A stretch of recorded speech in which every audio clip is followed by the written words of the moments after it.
Donc là, nous allons voir maintenant comment la configuration de projet se fait.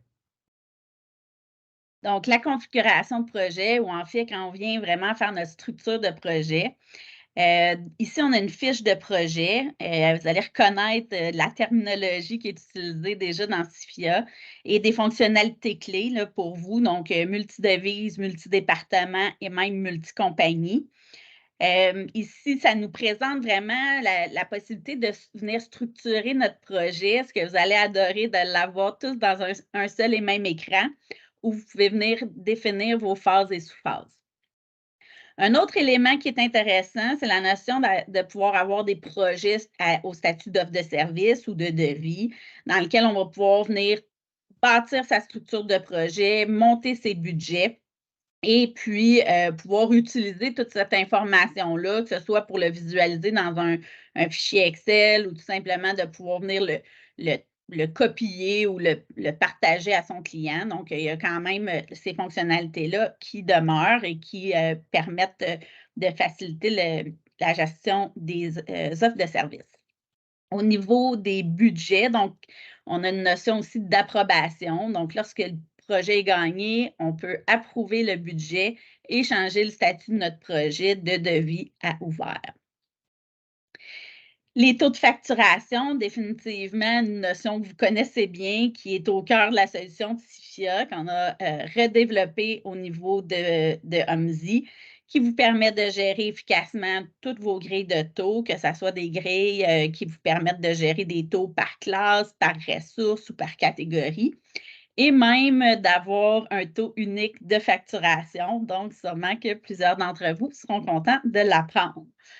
On a aussi la possibilité, encore une fois, d'utiliser les taux spécifiques. Donc, encore là, des notions que vous connaissez bien de SIFIA, qu'on savait qui étaient utilisées et appréciées par nos clients. Donc, on s'est assuré de développer dans la nouvelle solution et qui nous permet donc de continuer pour nos clients d'utiliser à la fois les grilles de taux ou les taux spécifiques. Finalement, la notion de catégorie, donc les catégories dans la solution de Jovaco, c'est quand même un aspect qui nous permet de gérer efficacement euh, toutes nos informations de projet, d'être capable d'utiliser les codes de productivité pour bien traiter les catégories qui sont facturables ou non facturables, par exemple, et aussi de pouvoir traiter les différents types d'heures et bien évidemment les codes de taxes. Donc, un autre aspect vraiment important qui facilite le travail là, au niveau financier. Pour la budgétisation des projets, donc, on a toujours la possibilité de gérer nos budgets de projet de façon sommaire, mais aussi maintenant la possibilité de gérer des budgets de façon détaillée. Donc, comme on le voit ici, qui peut être détaillé par classe, mais qui pourrait même être détaillé par catégorie.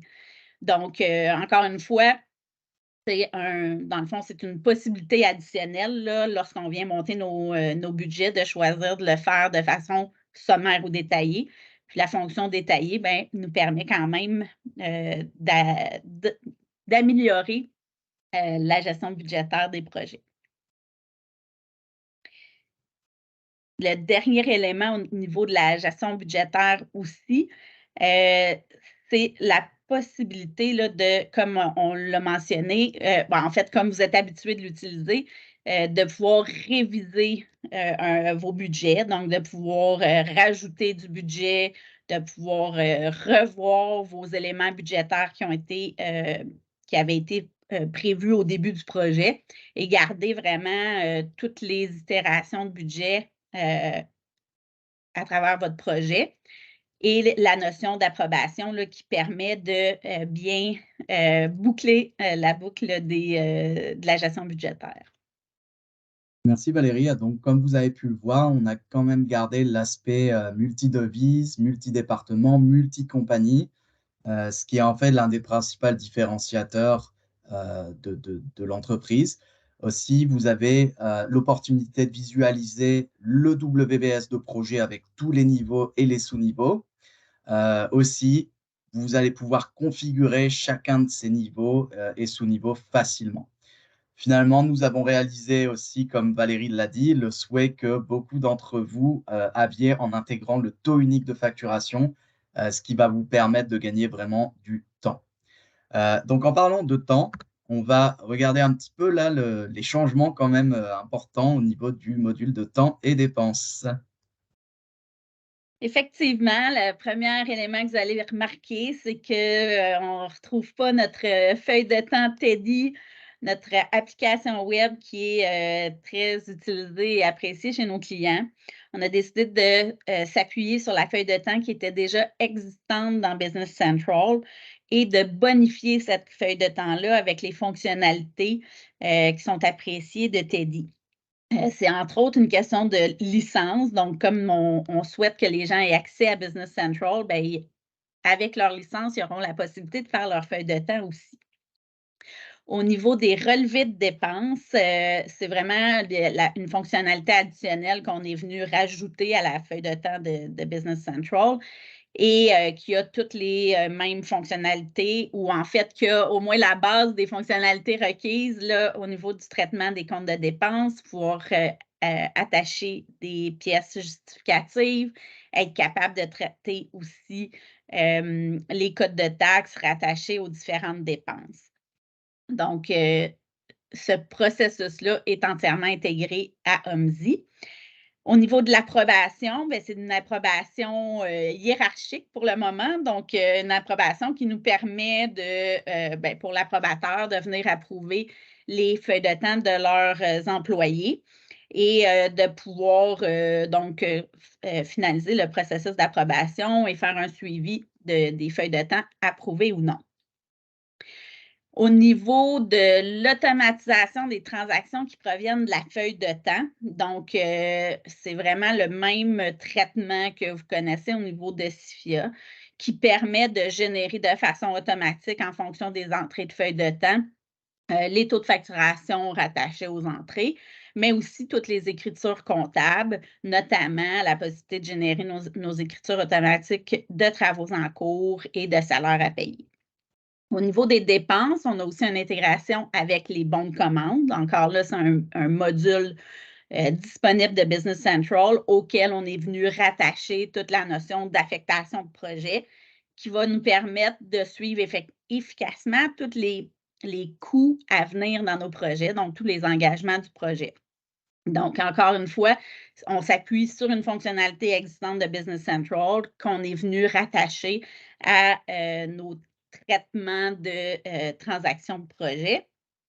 Puis une fois qu'on utilise les bons de commande dans les projets, on est à mesure par la suite, lorsqu'on vient faire le suivi de notre projet, de pouvoir suivre nos engagements là, dans une colonne qui est propre au suivi des engagements des bons de commande dans notre projet. Merci Valérie. Alors, effectivement, on a dit bye bye Teddy. La feuille de temps de OMSI, c'est vraiment celle de Business Central qui a été adaptée pour OMSI. C'est sûr qu'elle n'a pas la richesse là, des fonctionnalités que vous aviez dans Teddy. Par contre, elle a quand même l'avantage d'être accessible à partir de Business Central ou bien même, comme on l'a cité précédemment, de Teams. Nous, on est conscient que Teddy, c'est un produit qui est très apprécié par vous, mais notre décision de l'abandonner, comme Valérie l'a dit, ça vient vraiment du fait que le coût de licence pour un chargé de projet permet non seulement d'avoir accès à l'information de projet, mais aussi de pouvoir accéder à la feuille de temps de Business Central. Donc finalement, la feuille de temps, elle sera quand même bonifiée dans le futur de façon à ce que les fonctionnalités que vous appréciez là avec Teddy soient disponibles dans la feuille de temps de Business Central OMSI. On va passer maintenant au cycle de facturation et je vais céder la parole à Valérie. Donc, le module de facturation, ce qui est super intéressant, c'est de vraiment pouvoir venir configurer toutes nos règles de facturation à même notre WBS de projet. Donc, lorsqu'on vient bâtir notre structure de projet, on est capable de venir définir de quelle façon on va vouloir le facturer, les phases et sous-phases. Et on est capable d'avoir dans ce même tableau une colonne qui nous présente tous les montants qui vont être à facturer dans notre projet selon, encore une fois, notre structure de projet. Lorsqu'on vient préparer nos factures, donc c'est un traitement qui ressemble au traitement que vous connaissez et une terminologie que vous allez reconnaître aussi avec les séquences, entre autres. Mais on a toujours la possibilité pour la facturation forfaitaire de pouvoir générer nos factures de différentes façons. Lorsqu'on vient préparer nos factures ou lorsqu'on est prêt à facturer, donc on génère nos brouillons de facture et ces brouillons-là vont aller rechercher tout ce qui est à facturer dans notre projet. Ici, on voit un exemple pour les différents types de facturation pour des projets ou des phases forfaitaires. On avait un forfait à avancement. Ici, on a des forfaits où on peut facturer selon des jalons et finalement, la possibilité de facturer à calendrier. Donc, tous des types de facturation que vous connaissez. Lorsqu'on génère les brouillons de facture, donc c'est intéressant de déjà nous présenter comme un sommaire de l'information, donc le sommaire de l'information qui se présente directement à l'écran avant d'afficher. On a mentionné déjà qu'on pouvait accéder à l'information à partir de Teams. Bien, vous pouvez imaginer, dans le fond, vos chargés de projet, vos directeurs qui vont être en mesure de venir visualiser les factures encore là, en même Teams. Donc, à partir de Teams, visualiser la facture, faciliter probablement le processus de facturation aussi ou d'approbation des factures. Donc, un autre élément qu'on trouve super intéressant. Finalement, petite fonctionnalité de Business Central, la possibilité d'envoyer des rappels à nos clients qui n'ont pas encore payé certaines de leurs factures. Donc, c'est une fonctionnalité standard du système qu'on vient utiliser et qui permet d'envoyer un courriel de rappel à nos clients avec toute l'information sur les différentes factures qui nous sont dues. Donc, petite fonctionnalité qui devrait être quand même appréciée. Mais c'est parfait. Alors, comme vous avez pu le voir, vous allez être maintenant capable de configurer toutes vos règles de facturation, hein, même le WBS de projet, et donc évidemment de gagner en efficacité.